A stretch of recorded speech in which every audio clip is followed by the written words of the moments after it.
এটা হচ্ছে চায়নার চার মাথা মতো একটা জায়গা, যেখানে আমরা দেখতে পাচ্ছি খুব সুশৃঙ্খলভাবে মানুষজন রাস্তা পারাপার হচ্ছে। এপাশে কোনো ট্রাফিক নেই, কোনো গাড়ি নেই, রেড লাইট জ্বলছে, সবাই দাঁড়িয়েও আছে। আবার এপাশে দেখতে পাচ্ছি এপাশে রেড লাইট অলমোস্ট জ্বলে গেছে, এপাশে গ্রিন লাইট হয়ে গেছে, এপাশে লোকজন পার হচ্ছে।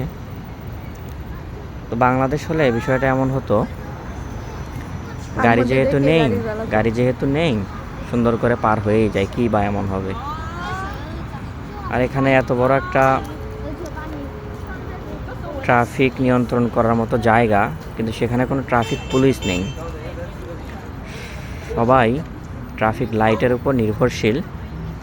এবং এই সিচুয়েশন যদি গভীর রাতেও যদি হয়, সেখানে যদি একজন দুইজন মানুষও যদি থাকে, সেই সময়েও দেখা যাবে কোনো গাড়ি ঘোড়া নেই, কিছু নেই, কিন্তু লাল বাতি যদি জ্বলে থাকে তাহলে অবশ্যই পথচারীরা